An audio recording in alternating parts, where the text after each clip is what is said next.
Welcome to class, guys. This is Master Allen, and in this video, I'm going to go through your 4 orange belt hand strikes. So orange belt, you've got 3 open hand strikes and 1 closed hand strike. Now you might remember from white belt, we talked about a closed hand strike is anytime you're using your hand as a fist. An open hand is when you're delivering with some part of your hand other than the fist parts, right? So like a 2-finger poke, which is an orange belt strike, is an open hand strike. Now, the 2-finger poke, you use 2 fingers and poke out. And so you'll notice a lot of times the name of the hand strike sort of describes what you're doing or what part of the hand you're striking with or the way that the hand strike travels. And as you learn more of your stuff, thinking back to our yellow belt hand strike list, different words meant, okay, that's how this hand strike is traveling. So a roundhouse hammer strike, it's coming around from the side. A cross-hand hammer strike is coming across my body. So the 2-finger poke, poke means you're hitting with the ends of your fingers. And so we've got 2 pokes in this belt level. We've got the spearhand poke and the 2-finger poke. So the 2-finger poke, when you first learn this, a lot of people make it kind of like a bunny shadow puppet, and you poke out with 2 fingers. This is actually a pretty weak shape to have your hand in. If you do a 2-finger poke like this, it's okay.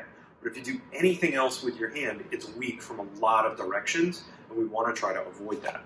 So if instead, you sort of start with a leopard paw, and then you extend the 2 fingers, you want to make sure that you don't have your fingers in your hand really stiff.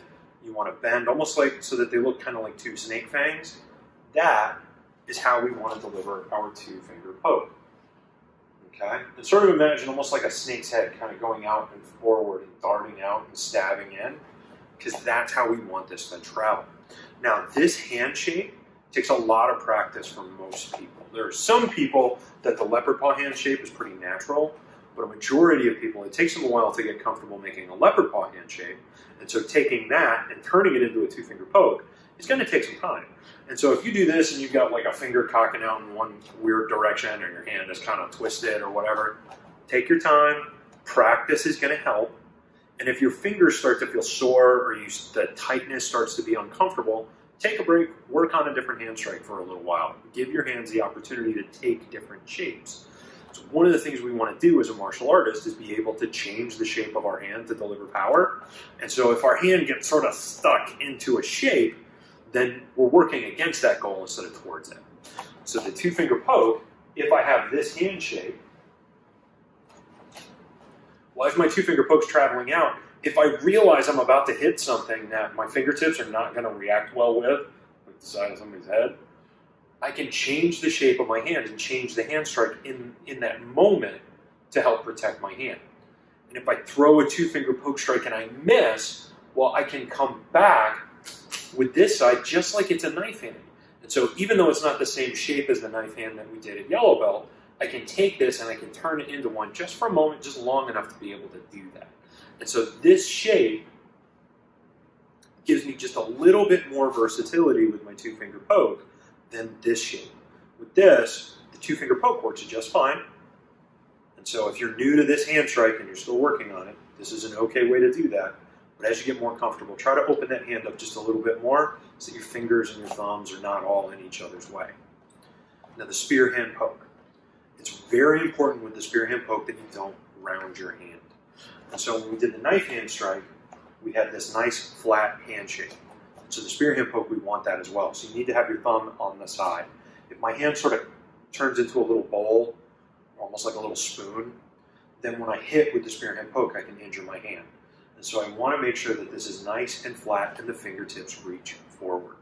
Now the spearhand poke, I'm going to take these 2 fingers in the middle, and that is what I am striking out and forward with. And make sure when you practice this and your 2-finger poke and all of your open hand strikes, you're going from that open hand shape back to a fist, and that helps your brain get better at making these hand shapes. So as I switch from one hand strike to another, I'm also practicing being in control of both of my hands at the same time. Now the spearhand poke can strike to a lot of different targets. It's more of a linear hand strike. We're not going to use this roundhouse very much. We can. And you can turn it over, which you'll see at blue belt when you learn your Piercing Dragon. But that's our spearhand poke. can strike low, you can strike high. And in old karate tournaments, there was a spearhand poke to the solar plexus, which you wouldn't necessarily think of for a spearhand poke. But if you're very good at this strike, and your mind is just right, and you hit just right, that can be incredibly dangerous. And it was so dangerous that it became an illegal move in competition because people could actually die from it. Now, the crane wing is your last open hand strike. Now, a crane wing, I need to get my thumb out of the way. So the thing I was telling you not to do with your two-finger poke where the thumb curls over, with the crane wing, that's very important because I don't want my thumb sticking out when I hit. So I curl this all the way down so that this surface is flat. And with the crane wing, I want to think about this line from my knuckle traveling down my forearm. And I'm going to hit somewhere along this line, like a wing or even like a baseball bat coming around and swinging. So it comes around from the side. It's a circular hand strike, so we call this not a linear hand strike, but a circular hand strike, whereas the two-finger poke and the spearhand poke are linear. The crane wing can also deliver as a cross hand, so I bring it across my body and it goes up and out. You can even think about it a little bit like 1 and 2 block, except with your hand open. And that is the cross hand crane wing.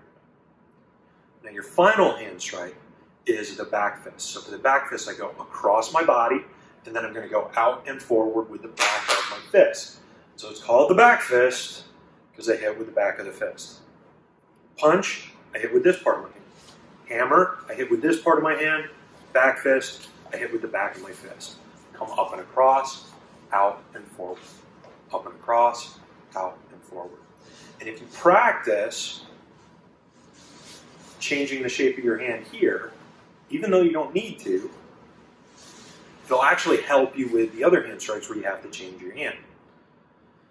Those are your orange belt hand strikes. The two-finger poke, the spearhand poke, the crane wing, and the back fist. So work on those. Come back to this video if you forget something or you're not sure what you're supposed to do next, and keep practicing your karate. I'll see you again soon.